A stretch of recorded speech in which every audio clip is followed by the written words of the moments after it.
não falava de medicina humanizada, não tinha isso. O laudo era uma sentença, o diagnóstico era um destino, pelo menos era assim que a medicina convencional pensava naquela época. Hoje a gente sabe que é diferente, mas o diagnóstico apontava que eu não ia falar nunca, que eu não ia andar nunca, e se eu passasse dos 30 anos, era muita sorte, porque a expectativa de vida de quem tinha esse tipo de deficiência nesse grau não passava de 30 anos. E a minha mãe sempre fazia uma pergunta, quando ela estudava os médicos falarem de tudo que eu não ia poder fazer. Ela virava e falava: tá, mas o que vai poder fazer? As pessoas elas estão tão focadas no problema que elas não param muitas vezes para pensar em soluções. E muitas vezes, se você fizer a pergunta certa para você mesmo, você vai ter a resposta. Significa que, se você focar no problema, ele vai ampliar, ele vai se tornar maior do que você. E se você focar na solução, acredita, alguma coisa vai aparecer. E aí, a minha mãe só entendeu que eu precisava de fisioterapia, mas ela não tinha entendido o grau, como é que era. Todo esse diagnóstico foi feito de uma maneira muito fria. E aí ela pediu para a médica anotar no papel que ela ia abrir em casa. Quando ela chegou em casa com meu pai, eles sentaram na cama, e ali eles viram palavras grifadas em letras maiúsculas que mudou para sempre o destino dele. Paralisia cerebral não tem cura, paralisia cerebral é irreversível. Naquele momento, ela e meu pai entenderam que não seria uma batalha temporária, seria uma batalha por toda a vida. E eles entraram no luto, eles reclamaram por um mês. Eles questionaram Deus, questionaram a própria fé por um mês. Depois de um mês, lamentando e reclamando, a minha mãe levantou da cama e fez uma pergunta muito simples: se eu não fizer algo pelo meu filho, quem é que vai fazer? Isso a gente pode trazer para vendas. Ninguém no mundo vai fazer a nossa parte. As pessoas podem ajudar, e elas vão ajudar, porque o universo conspira para quem trabalha, para quem deseja, para quem tem entusiasmo. Só que ninguém vai fazer a sua parte. Eu comecei a fazer os tratamentos no Sala Kubitschek em Brasília. Na época era a única sala que existia, a gente está falando de 89, e nisso a minha mãe viu uma oportunidade. Muitas vezes as oportunidades elas estão ao nosso redor, mas a gente não se dá conta dela porque está focado em outras coisas. Ela ia ficar perguntando para a fisioterapeuta por que ela estava fazendo aquilo, como é que era e tal, e a fisioterapeuta foi explicando e ensinando para ela. E a minha mãe entendeu uma coisa muito simples: se você quer resultados melhores do que a expectativa, faça mais. Se você quer resultados melhores para o diagnóstico que você tem, trabalhe mais, treine mais. E aí começou a minha rotina de treinamentos. O protocolo, até hoje, da paralisia cerebral, são fisioterapia 2 vezes por semana. A minha mãe fazia 2 vezes por dia. Ela foi aprendendo com a fisioterapeuta, e olha a importância que as pessoas têm na nossa vida. Essa fisioterapeuta do Sala Kubitschek que ensinou tudo para minha mãe em fisioterapia, eu não sei o nome, eu só sei o nome dela, eu não sei a idade, eu não sei nem se ela está viva, porque ela já era quase uma senhora naquela época. Estou acreditando no improvável. Além de fisioterapeuta, minha mãe era nefrodióloga, a minha mãe era minha terapeuta ocupacional, minha mãe era tudo que eu precisava, porque às vezes na nossa vida a maior bênção é ter poucos recursos, porque você sabe aonde tem que focar. Muitas vezes quem tem muitos recursos se dispersa porque não sabe que caminho de interagir com as pessoas. E aí eu fui uma criança, eu entrei na escola sem falar. Eu não falava uma palavra, só que a minha mãe e meu pai não entendiam pelo olhar. O filho, quando não fala, o pai e a mãe sempre entendem pelo olhar. E aí um dia eu estava na pracinha com a minha mãe e vi as crianças balançando, e eu queria sentar naquele balanço também. E aí eu puxei o vestido da minha mãe e com os olhos eu disse para ela: mãe, fala para aquela criança que eu quero brincar também. A minha mãe sempre me ensinou a fazer o melhor com o que eu tinha. Ela nunca pensou no que eu não tinha para fazer o melhor. Ela se agachou, olhou para mim e falou: filho, você ainda não fala, só que você pode se comunicar da sua maneira. Olha para a pessoa, olha para a criança e dá um sorriso, espera ela sorrir de volta.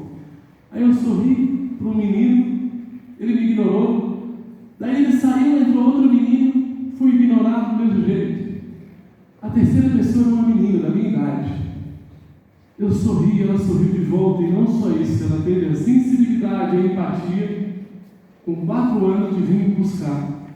Ela veio me buscar e eu fui apoiar nela no balanço. E ali eu fiz a minha primeira melhor amiga, que se chama Amanda.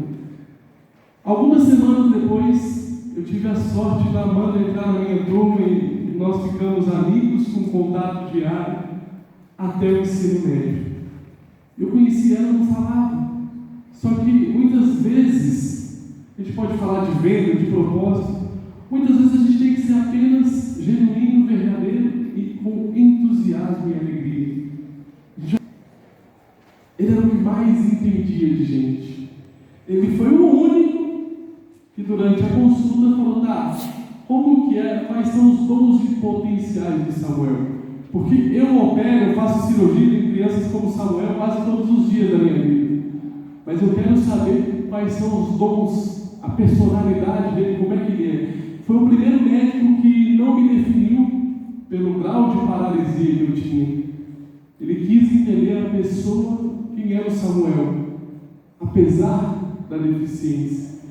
E essa consulta durou 2h30. Estava o médico, meu pai e minha mãe, e aí eles decidiram que valia a pena tentar fazer cirurgia. A gente não tinha resultado garantido nenhum, mas a gente tinha esperança e fé, que a minha mãe sempre dizia que tudo ia melhorar. A gente já tem um monte de coisa na nossa vida para ser grato, muitas vezes a gente não é, mas a gente já tem.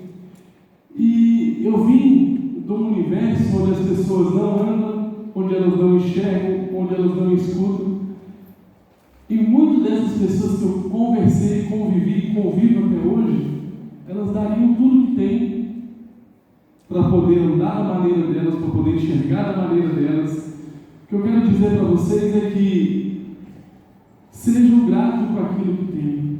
A gratidão não tem nada a ver com comodismo. Você pode buscar cada vez ser melhor, cada vez mais conhecimento, cada vez se desenvolver mais, mas seja grato com aquilo que tem. Se enxergue todos os dias como um vencedor que você é, pelo que você tem, pela sua família, pelas coisas boas que acontecem. Porque o nosso cérebro, se ele for ao natural, ele vai focar mais nas coisas negativas pelo simples instinto de sobrevivência da raça humana.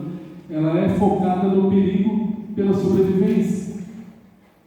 Então a gente tem que trazer o nosso cérebro para a gratidão e agradecer e reforçar sempre tudo que a gente tem de bom. E eu fui fazendo isso desde criança.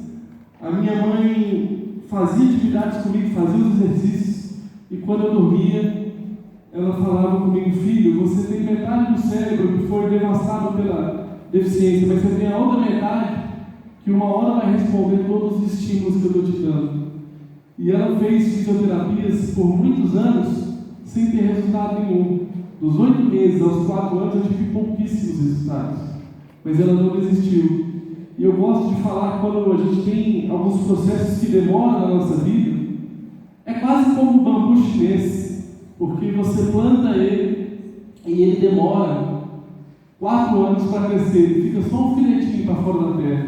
Mas nesses 4 anos ele está criando raízes, ele está criando estrutura para ser grande.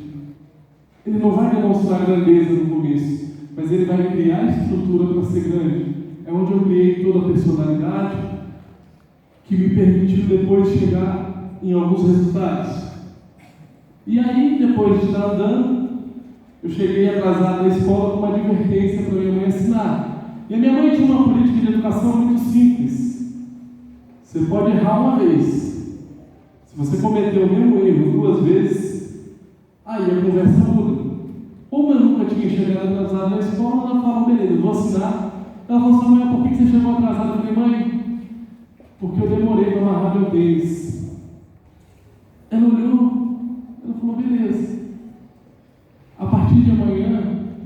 nós vamos fazer diferente para você não atrasar mais? Eu falei, mas não sei. Ele falou, eu sei, nós vamos fazer duas coisas. Você vai acordar mais cedo do que eu, porque você demora mais para se arrumar, e você vai treinar para amarrar os seus tênis mais rápido. Aí minha mãe sentava. E naquele dia, na mesa daquele médico, eu tomei a decisão. E a decisão que eu tomei aquele dia é: o que depender de mim, o que eu puder fazer para a minha vida mudar, o que depender de mim, eu vou fazer. Eu olhei para o meu pai e para a minha mãe aquele dia, porque imagine vocês, eu estava regredindo todo o progresso que eu tive ao longo de uma vida, estava em depressão, e aí tem outra coisa fundamental: meus pais queriam me ajudar, mas ninguém ajuda uma pessoa que não quer ser ajudada. Eu não queria ajuda. E às vezes a gente fica resistente para ajuda e isso impede a gente de evoluir. Só que eu entendi que eu, em depressão, eu estava levando meu pai e a minha mãe para o mesmo caminho. E aí, por eles, como naquele momento eu tinha muito mais amor por eles do que por mim mesmo, eu decidi mudar. Porque eu não queria que eles acabassem com a mesma tristeza que eu estava tendo. E a gente sempre deixa alguém para trás quando não dá o nosso melhor. Não é só pela gente, é por quem construiu essa história com a gente, é pela nossa família, é pela nossa identidade. E aí eu entendi isso. E quando eu entendi esse jogo na mesa daquele médico, eu tomei a decisão de mudar a minha vida. Eu não mudei a minha vida da noite para o dia, mas eu tomei a decisão. E a decisão vocês podem tomar hoje. Qual decisão que vocês querem tomar agora? Que vocês vão viver o processo e mudar a vida de vocês daqui para frente. Mas eu comecei a olhar e mudar o que eu podia mudar. Meus dentes eram feios, eu tenho uma madrinha que é dentista, liguei para ela e falei: tia, ó, eu não tenho dinheiro, mas tem um negócio dos dentes aqui que está me atrapalhando. Ela falou: vem cá que eu ajeito para você. E aí, eu era muito magro, eu pesava 60 quilos, o tamanho que eu tenho hoje, eu peso 84. Então, dava para ver essas costelas, eu era muito magro, e aquilo começou a me incomodar. Só que não adianta a gente reclamar e não mudar o que pode ser mudado. E aí eu fui consertar meus dentes, eu entrei na academia, comecei a ganhar músculo. Quando você não tem nada, você vê uma bolinha aqui no braço, meu Deus do céu, é uma vitória aquilo ali, que só quem tem muita dificuldade sabe o que é. E aí, como tudo aconteceu na minha vida, pela forma que eu lidei com a rejeição, tinha dois caras muito feios na escola. Vocês podem olhar para mim e falar: não, você é feio até hoje. Tudo bem, mas tudo é uma questão de parâmetro. Eu era mais feio antigamente. Só tinha um cara mais feio que eu na escola. Ele se chamava Alfredo. Só que o Alfredo, ele estudava na mesma sala que a minha, então como era a sala dos feios, só que tinha dois feios. Mas já ficou a sala dos feios. Era bom que não direcionava também. Mas o Alfredo, ele dava uma rejeição da maneira diferente.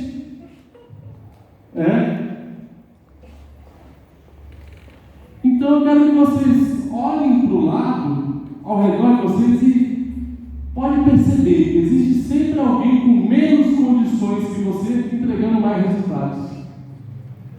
E uma coisa, independente dos resultados dessa pessoa, aonde ela entrega mais, eu tenho certeza, um fator tem em comum com todo mundo que entrega mais resultado que o normal. Essas pessoas não dão desculpas, essas pessoas focam nos resultados. E aí, era o que o Alfredo fazia. E eu faço alguém acreditar em você que vive o processo do que quem não vive o processo. Tem aquele ditado: não aceite críticas construtivas de quem nunca construiu nada, porque muitas vezes as pessoas, até na boa intenção e com amor, mas elas jogam as frustrações delas e os fracassos delas, com medo que a gente passe também e fala: não faz isso não, que isso é difícil, isso é impossível. E aí foi aonde eu cheguei, decidi fazer um triatlo, coloquei uma meta. A diferença entre meta e sonho é muito básica, gente. A meta ela tem que ter prazo, processo, prazo e pessoas para você realizar isso. Eu tomei a decisão em 11 de agosto de um ano para fazer o triatlo no máximo até 11 de agosto do outro ano. Num ano, eu acabei antecipando um pouquinho, e eu lembro que quando a gente chega no triatlo, a gente chega muito cedo, e tem que colocar a bicicleta no lugar de transição lá, para ficar parado para a gente pegar depois da prova. Eu parei a bike do lado de uma bike de 40 mil reais, a minha bike custou 800 reais. Eu me senti parando numa carroça do lado de uma Ferrari. E eu olhei, e aí a importância de você estar com pessoas também que acreditam em vocês, porque em algum momento a gente vai ficar vulnerável. Ninguém é forte o tempo todo. E aí eu olhei para o meu treinador e falei, nossa, ele vai fazer com uma Ferrari e eu vou fazer com uma carroça. O mundo não é justo, né? Meu treinador olhou para mim e falou, não é não. Agora é o seguinte, tu acha que esse cara treinou tanto que você treinou? Se ele tivesse treinado tanto, ele não precisava nem uma bike dessa. Aí ele começou a trazer âncoras positivas, porque ele esteve no meu dia a dia, em todo o treinamento, e isso foi fundamental, porque muitas vezes a gente perde uma venda, perde uma prova, antes dela começar. A gente perde para o nosso medo, perde para a nossa ansiedade. Isso acontece todo dia, toda hora com a gente. A diferença é como a gente não vai impedir que o medo e a ansiedade venham, mas a gente pode modular como que a gente vai reagir perante a isso. E aí, naquela hora, ele me empoderou e eu saí da largada muito, muito forte mentalmente por causa de uma conversa de 30 Valeu, mais uma homenagem! Tamo junto!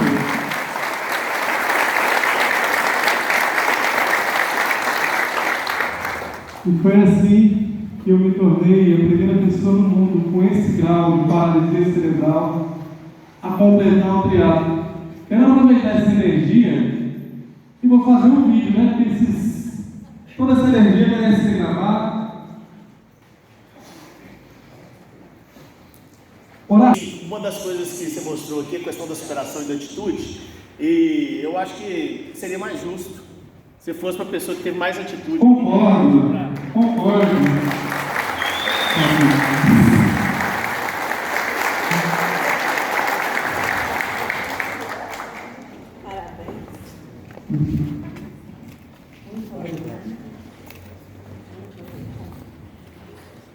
Tira aqui uma foto aqui pra mim. Por favor. Meu amigo. Eu tô filmando. Ah, tá filmando?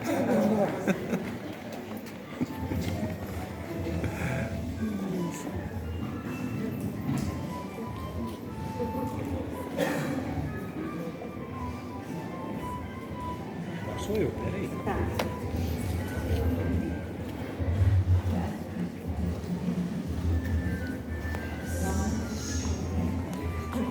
Com certeza.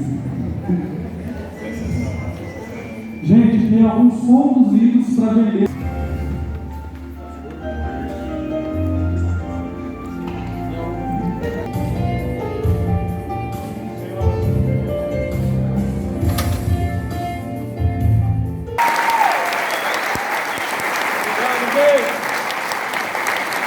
Samuel, você não é só um guerreiro, você é uma inspiração para todos nós. E duas perguntas que eu vou fazer para mim, disse para você que você não vai conseguir. Eu acho que até onde você chegou, você tem muita coisa boa para dizer, né? E daqui para frente, eu gostaria de pedir para vocês agora pegassem o celular e seguissem as redes sociais da Simon. A Simon JN, a Simon João Levagem, né? A Simon JN, por favor, sigam lá. Então amanhã, às 19 horas, teremos a Cíntia Chagas aqui, nesse mesmo auditório.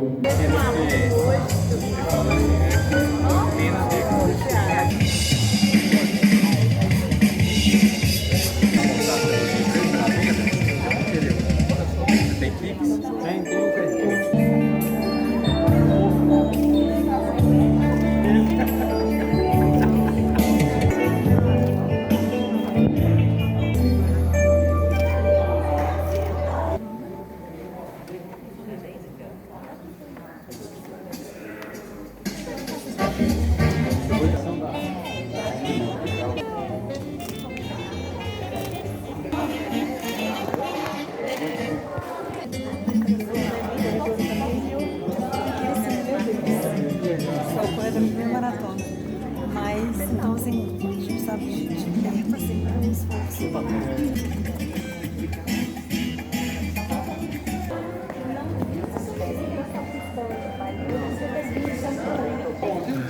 Vou deixar a Francis fazer primeiro, sabe?